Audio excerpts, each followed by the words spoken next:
we're definitely gonna hit this can of Yeah. banana OG that got me goofy. All right, hello world. It is I. He is I. Not so slim with the not a tilted brim today. I am Ryan, aka Crownson's Corner from the Healing Chefs podcast. This is the Healing Chefs podcast. I'm not how you are. And today we have Scotty of Teaco Bio-Supply. Ooh, that was a little loud. All right. Hey, brother, thank you for coming in. We're excited to have you here today. We'll go ahead and go over. So our first segment is cannabis journey. It's all about like how you found cannabis yourself, and then we'll kind of go like how you like where you're at transitioning into now. Good call. Yeah. Awesome.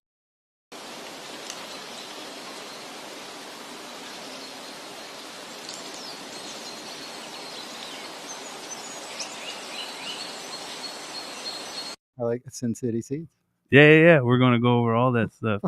So real quick with the Sin City Seeds. So if you like from the last episode, me and some people were going to end up growing. I named a strain for them, Nuclear Power, which is GMO times Blue Power. They had a contest 2 years ago, and the Valley named it. Shout out Arizona.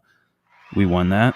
So we're going to bring that that strain and also the other one that I got from them, which is Atlantis.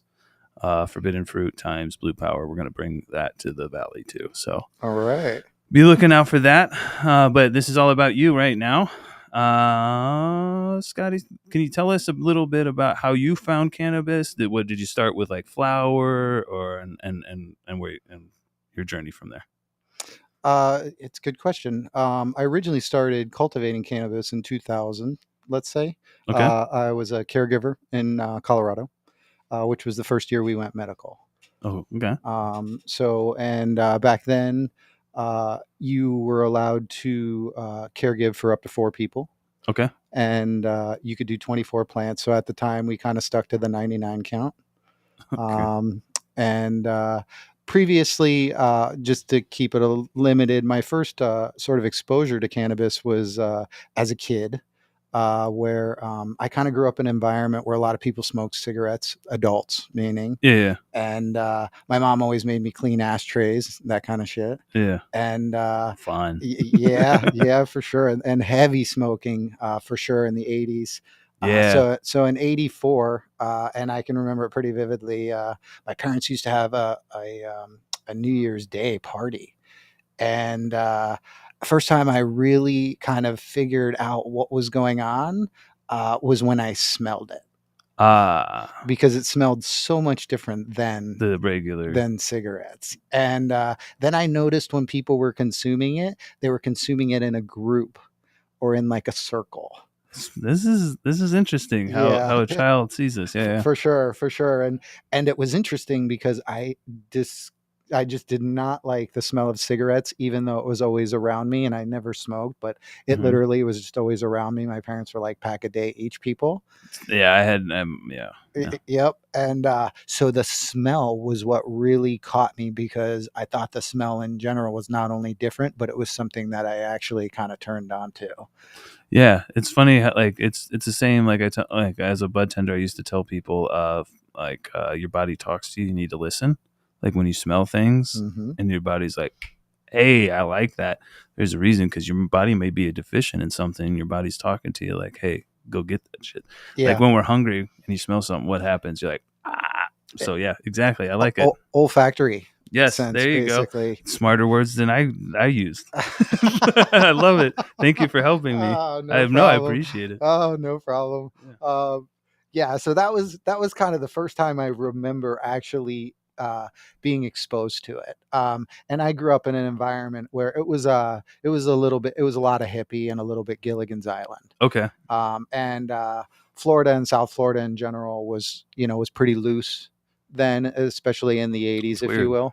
Because for a while they were pretty like horrible for years with weed. Oh, well, that's loose, meaning the behavior. The consequences were incredibly strict. Okay, I'm okay. Yeah. So at the time I can remember there was a lot of it around. Hmm. But yes, the consequences of having it was extreme, to say the least. And and I had my parents had some family members or some some people, friends of the family Hmm. who got locked up for quite a while, whether it was via plane or via boat, bringing it in. Yeah. Usually from like Colombia or Jamaica or something. But my mom was a florist. My dad was a landscaper. We did a lot of nursery stuff. I kind of grew up growing plants, ornamental flowers, a lot of bromeliads, a lot of mums, a lot of poinsettias. So we were always around plants. So that kind of gave me a little bit maybe more Insight into. yeah, into the industry, but not necessarily the cannabis industry per se. Okay. Um, my first exposure to actually seeing the plant was one of my parents' employees. And Oh. yeah, and he was a Cuban gentleman and super smart. And he immigrated in the kind of the Castro environment. Okay. Yeah, Makes sense. into South Florida. And it was cool because it was the nursery was in a fairly rural area. Hmm. And it was one of those things where you kind of set it back where nobody really went back by the drainage pond and all of the stuff where like all the spiders and snakes would be. Um, so I Where do nobody travels. nobody but him. Yeah, yeah. Yep. And A gorilla growing in the for in the sure. shop. Yeah, and for sure, and it was funny because it was typical along a drainage ditch where it was like it's not mine kind of thing. It's Yeah, just sort of in between, it's and there. yeah, and it was for his own personal experience because I remember he was a lifetime employee for my parents, and I just remember it being something that he really tapped into for his own personal use, Okay. versus being out there and trying to make it an enterprise. Okay. Yeah, yeah. Yeah, We talked a little bit about that in the last episode. I mean, and again, it's good. It's good for whatever reason, because sometimes that money helps do good things if you're about the money. But it is also great to know that there's those people that are in it just for the health benefits and the help that it brings to their lives. yeah, I would call that the value add. Yeah. Yeah, if See, I it, mean, you're adding all this value to my podcast right now. You think I'd be I have better with the words? You're killing it, Doc. well, Thank you. you said you smoked a little weed. I'm like, Oh man, they smoked a lot of weed with me, did and they? and I'm gonna make you hit this banana OG before you leave, just so like there's someone else in the world experiencing this shit. But no, Yeah, it's good stuff. It's strong stuff. Yeah. yeah, no, and I've heard nothing but good things about Alex and Canna Planet, and he really fits into our model. Okay. Which we really kind of look at the soil as the platform. Mm-hmm. So our focus there is on the soil, which is a really kind of where Teaco evolved. Okay. Which the sort of the way that cannabis evolved was through the hydro store. And I don't think a lot of people really understand that, but Yes. that was really where it started. Mm-hmm. So in 98, I moved from the Valley, which I lived here for 3 years, 95 to 98. Okay. And at the time in 96, California had legalized medical. Okay. And so I got some exposure to that. And I had exposure to cannabis, but this was a little bit more open source. It Okay. wasn't completely legal, but it was a little bit more. You had a little bit more space to maneuver. Absolutely. For the majority of my life, I've been in we'll call it the clandestine. Yeah. Yeah, I call it the free market. Yeah. Yeah, Yeah. I like that better. yeah. I don't know if I'm people are not like a. it's the I'm not black a. market. I'm I'm not like like. it's the free market. I'm not a. I'm not a secret agent. No, but uh, but I do. I mean, it is kind of clandestine to be honest. But at the time it had to be. So coming back to the hydro yeah. store, so I owned a chain of hydroponic supply stores in Colorado. Okay. I had 3 brick and mortars, so that was really the area in which people got the picks and shovels. Mm-hmm. And what really happened is it was it was a place where you could get information, but not a lot of information. And as we Yeah. got closer and closer to 2009, which is when we went like more legal, Obama was elected. The Cole memo came out. Uh, it gave us a little bit more space to where we could go brick and mortar versus like Backpack Brigade. Okay. So 2000 to 2009 was was small batch caregiving, people going into the hydro stores, we're growing tomatoes, if you will, No, I not actually engaging in, hey, how do I grow this? How do I set up a because you can't. right? And I'm talking about like anything from like how do you set up a light fixture to an inline fan to Mm-hmm. any kind of exchange, because at the time most of the cannabis was being grown indoor For under sure. lights in a fairly compact environment. Um, Yeah, yeah. yeah, yeah. So Because I'm partially from Missouri, like I said, and like we at one point in time, like I had a catalog to a hydro store, and I was planning it out and everything, and I was even going to Home Depot, and looking at all the ducting and all the different things that I could get from there, because you had to get like different parts from different places, because if you put it all together and showed like it was basically easy for them, and like you could even go pick up all your stuff at the hydro store and yeah, get to the counter, and as soon as you leave they call, and because one, they're going to call on you at that point in time, because they don't want to get in trouble themselves, yeah, so yeah. And but one of my colleagues opened up the first hydro farm and sunlight account in Florida. oh And he's a family friend, and the store was notoriously being watched by yeah. local police, if you will. And you would even have a lot of out of towners, people who would come from like Tampa and Orlando and Miami, where they would come in. But yeah, those were the days for the most part that you didn't ask questions. Yep. You always paid in cash and you paid full price. Yep. Yep. And for the most part, you were there to kind of get in and get out. It wasn't really a place to share information or knowledge. That's sad. And that was just the sign of the times. Yeah. Yeah. So from an evolutionary standpoint, you can see the progression where now we're not only talking about it, but we can consume it. Hmm. Obviously, there's a ton of information out there that allows people to learn and access to be better growers. Obviously, you can grow indoors or outdoors. To me, it's more of like an evolution of the industry itself. So I look at pre 2000, and then from 2000, 2009. And then when Obama got elected and the Cole memo came out, what that did in Colorado is it allowed us, the caregiver, to actually access the brick and mortar. Yeah. Okay. Versus before, it was a little bit more like backpack brigade and trapping and Yeah. it, Kind of like that Amsterdam. Like you can. Like, there's just some weird laws and stuff that's not set up for success. there was a lot of different models, Hmm. and depending on where you were at, it really was almost like a get in and get out play. Okay. And most of the time, it was usually like you were engaging, especially on the grower side, which is what I was a little bit more on the side. It was like, hey, today's price is not tomorrow's price. Um, Hmm. so there was a lot of that going on. And then most of the time you were doing business with people who were probably like connecting with that end user client.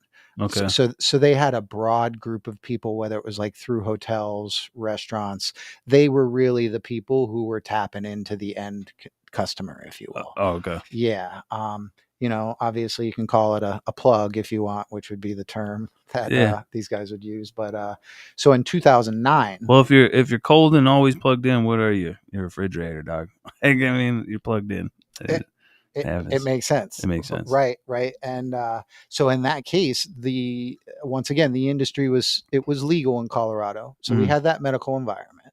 Um, and it was peer to peer. So after 2009, when that Cole memo came out, and Obama was just like, hey, we're not going to send in federal attorney generals to come into your store if you're opening up a brick and mortar. Hmm. It actually allowed the grower and the caregiver network to walk into the brick and mortar, which was really nice. Yeah. And it allowed the brick and mortar person to not only license up, but it allowed them to actually have an exchange at that point of sale. I like that. What do you maybe we'll get into it a little bit later, but the whole scheduling thing is another thing that's gonna. The Schedule 3. Yeah. because My they're packaging it. I don't know if you've seen it. They're packaging it as a way for people to be able to access banking and stuff like that. But I feel like it's going to cause more problems. I think they're like I think they're spinning it. you know, I think there's a lot of different interests involved. Okay.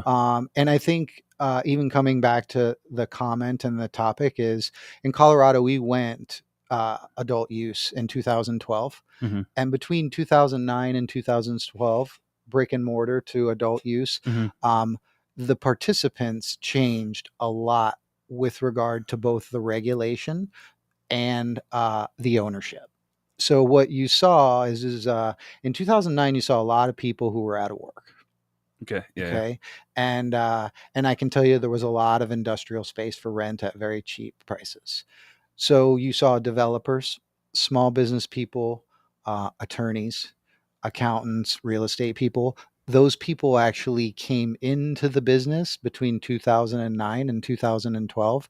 And most of those people had never been in the business pre 2009. Just because they had a lower in with like the spaces and stuff like that. Do you think it was just because of that? It was It's really just like a money, it was just a the money. risk, There's low risk. lower Oh, risk. yeah, my bad. Yeah. So you had a lot of people out of work, Yeah, yeah. and you had an industry that gave a little bit of access and a little bit of license, sure, and which made the risk palatable. Okay. And then more importantly is a lot of them started moving into that space and filling that void. And coming back to your comment with Schedule 3, after 2012, we saw a lot of the associations and the legal people come in. Yeah. And I won't go too far into it, but I was actually an original donor or investor into some of those sort of associations, MIG, Marijuana Industry Group, which Okay. was basically created by a lawyer, two lawyers, um, people who were writing or helping write legislation. Yeah, I On mean, we got a the big one out here right now. so once people who are in law and regulation get involved, which coming back to this Schedule 3 thing, things get a little bit Weird. yeah, they get a little convoluted because there's Yes. a lot of different interests. So that's something I really kind of I like to throw around at people like this, people with um, really expensive degrees, MBAs and law degrees, where it's like, if I just told you that there's a product out there that's super low risk, completely non-toxic, you can't actually die from it, and it provides a ton of value, and it's in a lot of demand, what would you do? And most of them would usually drive towards that. We'll let the free market decide. Less government regulation, Mm-hmm. um, less intervention in small business. Oh yeah, of course. Right. Yeah, we're a small business. Don't look at who owns us. So Schedule 3, I see it as I see a combination as a special interest play. Mm-hmm. So those who are creating and making and writing the laws are being influenced by those who get benefited the most and have the ability to pay for that representation. And I think it's a real wake up call for cannabis, because I think there's a lot of people in cannabis who think they have or had that access. And Yeah. all of a sudden there was a fish or a shark that was a lot bigger than them. And that's really where I think a lot of people are looking at it from the old school environment Mm-hmm. versus perhaps the the new groups of people who want to, and I can tell you who they are. They're big tobacco. Yeah. Well, yeah. They've They're they've big. been holding they've been holding land forever They're for it. big pharma, Yeah. They don't want you to heal. Yeah. big food, Mm-hmm. and big alcohol. So when you look at that, FDA's a lie. well, it's captured, right? And the idea is it's like, hey, we're not picking on you guys. We're just basically presenting the facts. Well, I mean, the FDA and the all that, the DEA and all that stuff is a they're all like slush funds. So basically, I don't. I'm serious. I'm a veteran, and Uh, I'll talk. yeah, They're literally all slush funds for them because I don't know if you guys know this, but politicians can make money off of patents. of course. Okay, so what they do is they talk to their buddies, and then they push a patent through or whatever the money that they got, and say and package it as healthy or good for the American people and whatnot and so forth. But all they are cashing in. That's why you have some politicians with so much damn money. Like and they're just paying each other and stuff like that. That's the biggest problem we have going on right now, I think. Well, Well, I mean, there's so many problems. and right. So that being said, is coming back to those problems. The way that I really describe the cannabis plant Yeah. and the market is very, very low risk. Mm, And that's something makes sense. I don't think the cannabis community really promotes that quite as much as they should, because there's a lot of value in that. Being a low risk substance, being a low risk, wherever you look at it in the industry compared to what is already there, whether it's a Tylenol or a bottle of vodka, at the end of the day, we have the data. Shoot, chocolate, Sugar, sugar. yeah, corn fructose. Yeah, So the idea is that we probably should be in this, I do say this a lot, is we should be looking for equal treatment, not special treatment. I Because like that. yeah, because special treatment actually puts you in that category 3 or that schedule 3, and equal treatment would actually put you in avocados and tomatoes and bananas. Because Free market again. you got it. So there's a few different things going on there, because and this is what I've personally seen, um, when it comes to that incentive structure, because there's different groups with different incentives. Correct. Um, and I think that's a very scary place for people at the top, because they're not used to perhaps the diversity of, or the value add of the feedstock, which Mm, I think this is really where you get into the nuts and bolts of cannabis as a whole.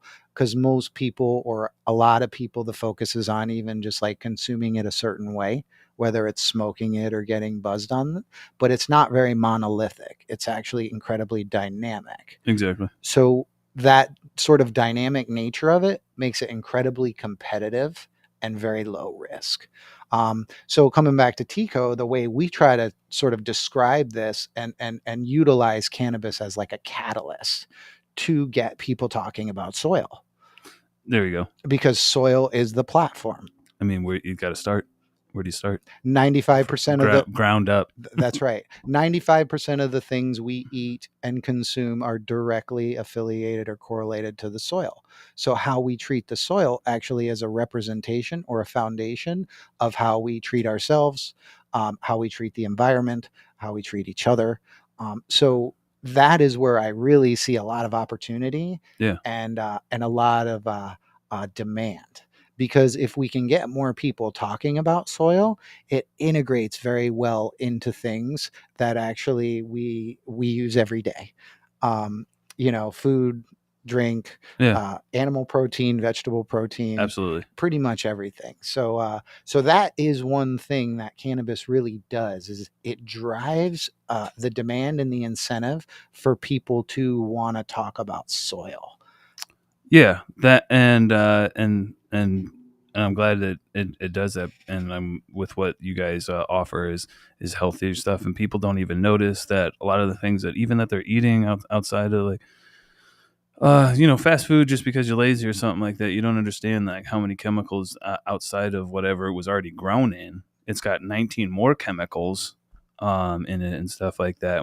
I think it's great that a lot of us, like Tico, obviously leading the way, different grows like Canna Planet, He's doing it. uh, Yeah. and stuff. It's all about the true quality and the true actually nature of who's actually trying to help you guys, um and wanting the best for you, because growing all everything through salts, adding salts and everything like that, and not growing it naturally is only going to get you like certain way in life. Yeah. Well, and full disclosure, I grew up using, my parents used a ton of chemicals Right. and I a mean, ton of horrible things, but at the end of the day, those things are cyclical. So what you just described, whether it was the food that's making us unhealthy or the chemicals that we put on it, at the end of the day, that correlates to risk. okay. So that risk profile we are actually increasing, which is a bad model for capitalism. Capitalism is really driven for the demand, but the lowering of risk. So when you're talking to a farmer about soil and about yield, because farmers are the original bankers, Hmm. their incentive is yield. Yes. So that is where they're driven, and I totally respect farmers as a farmer, and I totally respect that incentive. The question is how do you get there? And then more importantly, do you get rewards or incentives for lowering the risk via the consumer or the demand? So I think that's where people like Alex at Canna Planet are coming into. I get it now. I get it. It just all like clicked. It just you're just lowering the risk of what you're intaking and stuff, and hopefully changing the outcome of the equation that is life. Uh, Um, so I like when you said hopefully, because we actually have data, proven data, that the consumers are driving that way. And that's the most important part is if it's a consumer driven event, it's way better than if it's a government sponsored enterprise.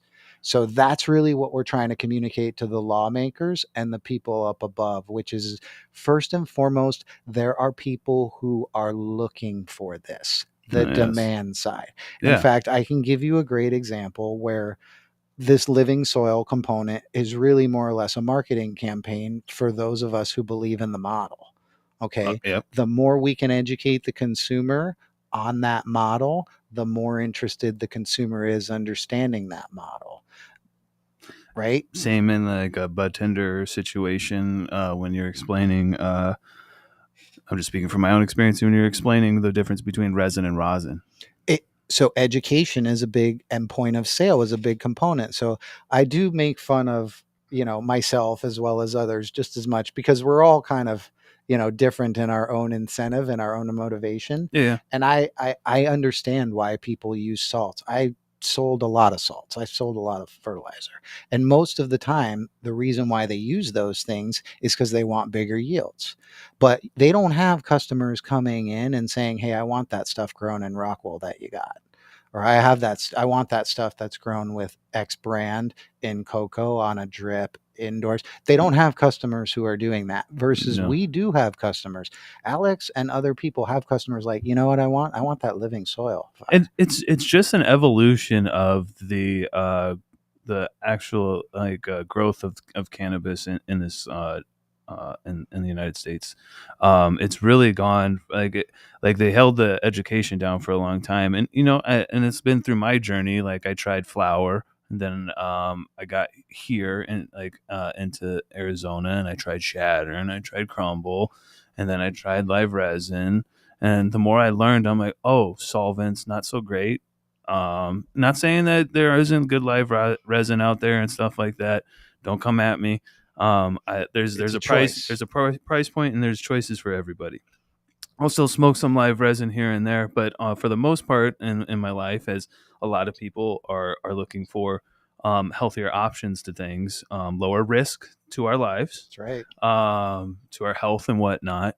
Um, like the rosin and the organic is the way to go. So, Yeah. yeah, Yeah. And you can also see, because cannabis is incredibly dynamic, it's not monolithic. So it's not a one size fits all kind of thing. And I think a lot of people try to peg that, which from my standpoint, you really try to broaden the brush, where it's like, hey, I don't want to be the bearer of bad news, but the majority of people consume things not by inhaling them. yeah, They actually consume them by drinking and eating them. yeah. It's So because it's easier and not as abrasive to do. less risky. Yeah, Right. And so the way that I see it, and I don't think Colorado really gets enough credit just because it doesn't really look for it, but they're the pioneer of that, because they had the most access and the most space, like, to garner that sort of that process. yeah. That So that growth. Yeah. that's right. And so cannabis markets actually mature and they evolve very quickly. Hmm. And I can tell you just from my own experience owning hydro stores is, I remember when everybody, or I shouldn't say everybody, but I remember when a bunch of people started coming into my shop, going from like Bubble Man hash bags to master cases of, N butane. Yeah. Right. So and And that then to go back Ex- I'm glad you mentioned that, because that's exactly what happened in cyclical. It's, Colorado, because everybody was like, "Oh, this is the new." And I can, even remember like Best Value Vax, Pure Pressure, like all of these new pieces of equipment. All of these Yeah, do you new, remember like dab vax? for sure, Like it was, CO2 or it was extraction. like, or dab vax was this thing that you had like this bowl that didn't have a hole in it, but you had this tube that came off too, and then you heated that little glass straw up, and you would be hitting your piece, and then you put the straw in there, and then the vapor actually goes through the straw and through everything and through there. There's so many different things that have come through. Right. And then you have like something like the volcano, Yeah, volcano. which is one of my favorite ways to consume it, and it's raw flour, and we were using the volcano in the early 2000s. Yeah, So that's kind of the thing is that me, you, the consumers, we evolve, we change, our yeah. tastes change, but the idea is if we can manage and gain access and recognize that, that the risk profile is Mm-hmm. fairly low compared to all of the other things we consume, it's really giving us, the cannabis community, an advantage. And I would suggest most people, even if they don't actually consume cannabis, that's something they can get behind. Yeah, and I think it brings a lot more attention to the other things that you got going on in life too. So there, So you it's start looking at integrating. the risk of everything. The food is where we get most of our risk, and I would suggest even the sugar. So these are Yes. two things where we can actually, via the data, show and demonstrate that these two things are actually more risky and more dangerous to humans than something like cannabis would be. And you have but you also have stuff that they're pushing a lot nowadays, which is weird, and have a problem with it myself. Is this one, the energy drinks, but the sugar free stuff? I just saw recently that they have sugar free like Reese's coming out, and or I mean they're already out, and that's aspartame again. Yeah. Aspartame's horrible for you. I know. My grandparents were diabetic, Yeah. so that's all I want to drink. Yeah. Because everything else tastes like syrup to me, but it's all poison. But yeah, I Well, got to get off of all of it. you can see it's coming from the manufacturer of the mill, not necessarily the ground. Yeah, no, this is all manufactured stuff that Yeah. yeah. And I think that's something that perhaps our generation, Just and certainly people who are younger, are starting to be more aware of, meaning what they put in their bodies, whether it's food, sugar, or cannabis. And what I try to communicate with Tico is that it all starts at the soil level. So if we actually recognize the value of the soil, which is why we call it the platform, how we actually treat that platform is going to determine the supply chain or the end product of these things. And the real point I try to emphasize is that that is where the growth is happening in the market. Mm, So coming back to Tico is it's like, hey, what are you really espousing here? It's like we're espousing a model, not even a brand. Like the okay. brand, we really try to like encourage people to participate in the model, because the model itself provides a ton of value, and the incentive is usually driven by the consumer. And I think that's, you look at Alex and it's like, hey, he's doing that because he's listening to his customers saying that that's what we're looking for. How do you run a restaurant? Chef has to listen to the negative as well as the positive, That's right. And more importantly, especially more the negative. To be honest, if they want to evolve, yeah, yeah, and get better, because that's kind of how you learn, and that's even the learning curve. So when we emphasize soil is the platform, and we emphasize risk, and we emphasize demand and value, it starts to resonate with people who aren't just out there taking bong rips or smoking weed. You actually start to get a lot of business people who recognize, wow, you guys might have something with this. So that position is incredibly valuable and instrumental for the future, which I think the government is going to do sort of the best it can to try to sort of muck up or cloudy up the water.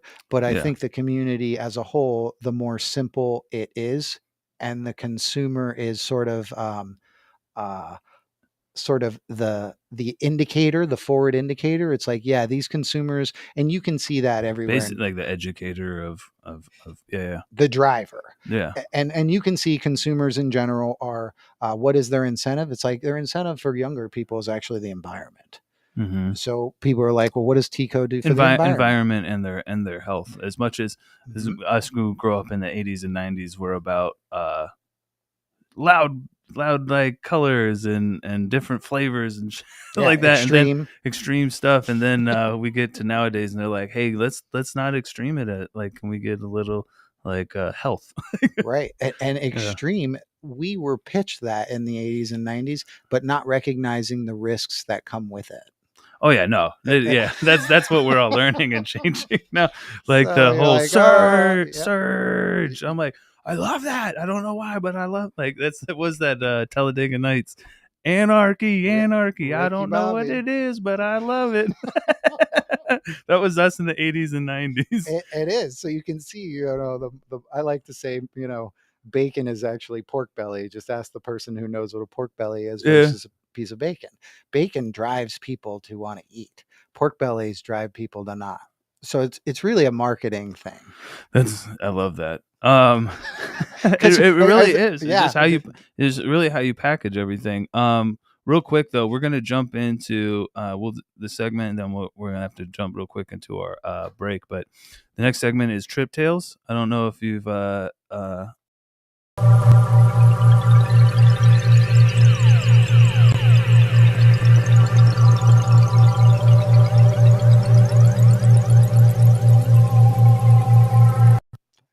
All right. So our second segment is, we went a little long the first one, but I love it. It's all good stuff, and that's really what we were here for. But Trip Tales is all about psychedelic experience. And well, I mean, with that, we also have, with the Colorado kind of leading the way with, like, what do they decriminalize at least, or both. Yeah. Do you have any experience with psychedelics, or have any questions? Because I have a lot of experience. Both. Okay. Yeah, right. And in Colorado, we decriminalized in Denver, and then we have a legalized market for cultivation. As a person who grew up in Florida in the rural areas, I know what a cow patty is. Yeah. Okay. And that being said, I think, with all things natural, I still am a believer that that market is coming back, and the reason why is because people are looking for certain whether it's responses or certain effects, but at the end of the day, it really is coming from a naturally derived substance. Yeah. Again, we're talking about risk, and I love that, and I'm glad that everyone is kind of looking towards that mental health and that and bodily health lately. And we'll get into more of this stuff about Teaco with the plug talk at the end, but we're just going to jump into our break real quick, and then we'll come back with mental health as well, and finish out the rest of it. Great.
these things, and it's like because the delivery mechanism and the process is very simple and primitive, which encourages the incentive for people to buy it. It's that simple. Yeah. It's like they don't need a piece, they don't need a rig, they don't need a And whatever. and we're gonna jump into the plug talks here real quick, but it's just like a feeling though when you're in a dispo or something. I've been there before where you're like kind of enchanted a little bit when you're in the dispo and you see these things and like people are like 7 pre-rolls for $10 and they just go crazy and buy them and stuff, and then they get home and they realize they were just kind of excited about the whole like delivery mechanism and stuff that they didn't have to do, but then they're like, man, I wish I kind of would have done it myself. That's right. That's But, right. and that's something that drives the market. It does. And it's price is what you pay, value is what you get.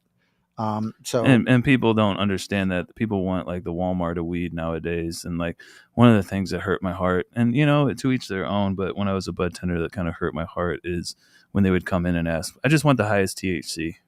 Like, okay, have you ever walked into a bar and gone, hey, bartender, I don't care what it tastes like or whatever. give me the Everclear. Give me the fucking Everclear. Yeah, can I have Everclear? Can I have Everclear straight? On ice? No one ever did that. So, right. Like, so that's a learning curve. Education. Try to educate yourselves. If you just still want the high THC and that's you, I still love you. Do your thing, but maybe try something else. You don't really see that as much in the data in a place like Colorado. And I still think, for a market to really season out, it usually takes 3 to 5 years. In Arizona, we're not really there yet. No, I mean, we're still a fledgling compared to Colorado, definitely California. So, I mean, the consumer has some time to educate themselves, so we don't need to be mad at them. But if there's someone out there, maybe help them out. And it'll become more highly specialized, if you will. Absolutely. When coming back to the whole Teaco concept is driving that living soil narrative is something we like to espouse for our customers, because we feel like that's where the consumer driven people, especially the people who might have a higher quality of taste, who might not be so like budget sensitive. And I think there are certain people who really kind of tap into that demand. Mm-hmm. And I do believe the consumption lounge, because I'm familiar with the New Mexico market, you can see the consumption lounge is a great place for people to learn what they're looking for. Right. Like the High Lounge does a great job at that. Real quick though, let's go ahead and play that plug talk and we'll get into more of the business and close it all out. Yeah.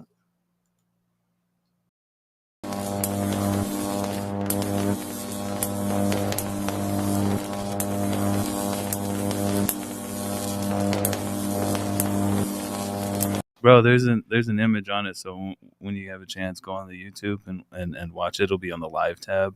I'll try to put it on the other one, but it'll probably just stay on the live tab. But I have little like 10-second clips that actually show there's like a plug and everything, and electricity. Tuning fork. It's actually like a electricity plug. plug. Yeah. Conductor. Yeah, because we're all having fun, man. Plugged in. But can you explain to the watchers, listeners, real quick, exactly what Teaco Bio-Supplies, if they're looking, especially those that are looking for organic growing and like nutrients and stuff. Obviously, if you know what teas are. And you can see more people are looking for that stuff. In layman's terms, we're beneficial organisms for the soil, or a probiotic. Probiotics. Yeah, we were talking about that in the last thing. Exactly. And probiotics people can digest and recognize because they're talking about their health and their gut, and technically that all starts from the soil. So if we look at it as just like a probiotic for our gut, that probiotic is for the soil, which encourages uptake. And uptake, whether it's in our gut or in the soil, encourages the ability to break down and absorb nutrients and minerals at a much faster pace, which actually makes us much healthier or grow much faster. Nice. And you did give me this bag of dope. No, I'm just kidding. It's a dope bag, though. Thank you. Literally, it says dope. Yeah, shout out to Lori Bubakir for that, my marketing lady. We got some herbs and stuff that if you guys maybe get some meal prep from me, I'm going to be using in there.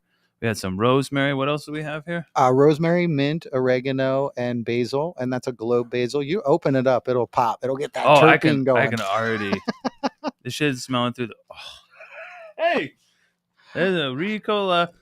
We like to call that the dank. Oh my God, Yeah. I just kind of Yeah, want to right. live in there. Yeah, you see, that's the thing is it, whether it's food or cannabis, it all comes from the soil.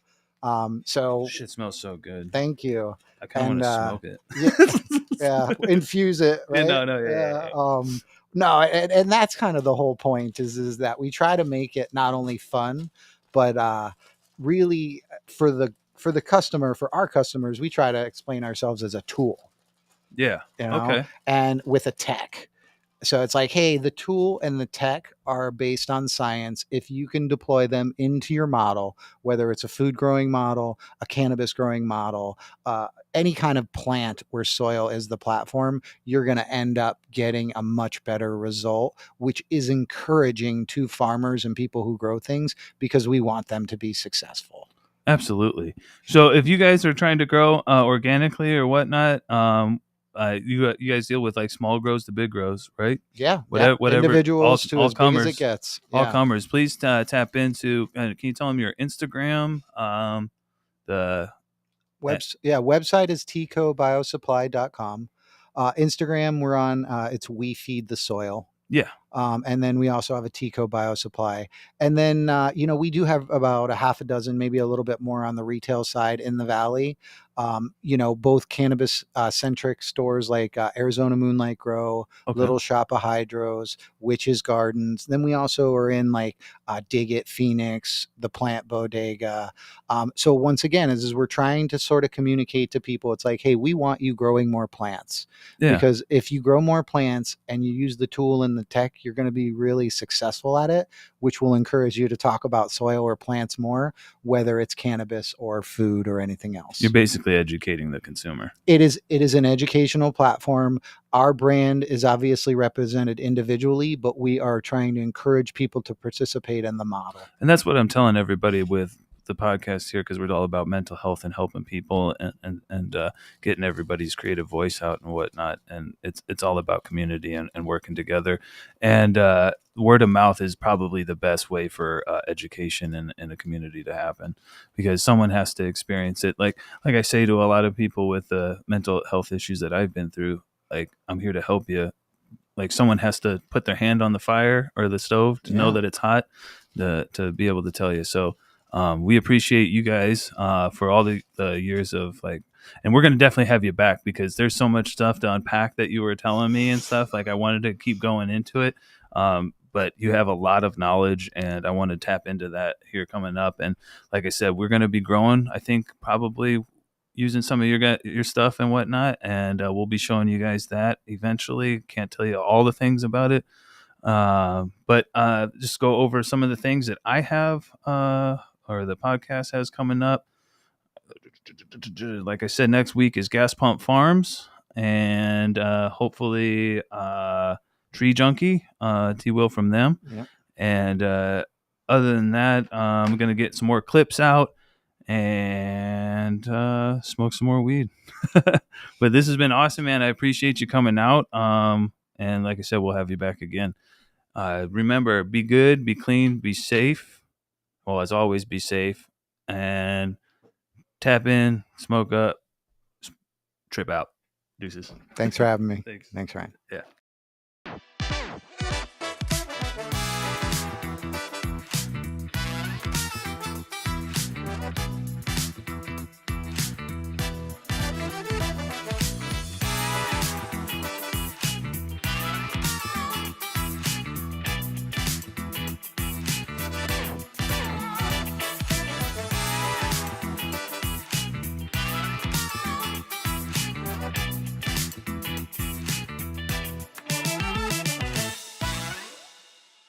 It's probably me.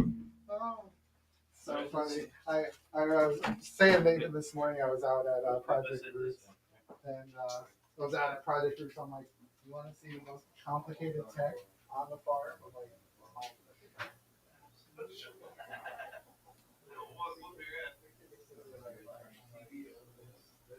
Oh, yeah. I'm gonna see myself. No battery. No button. Yeah, I was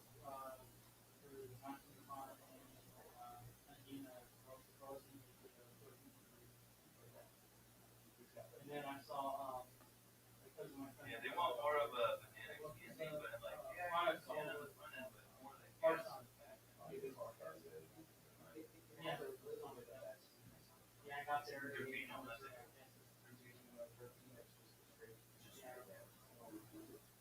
no, they grow for troops. Yeah, their farm size dope.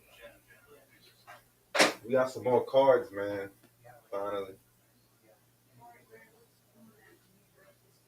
Yeah, it's clean.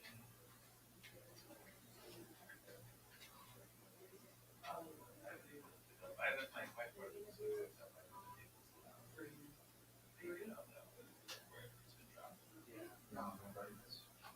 you want to hit it again? All right, let's take this picture. It was definitely, yeah, it had that slap.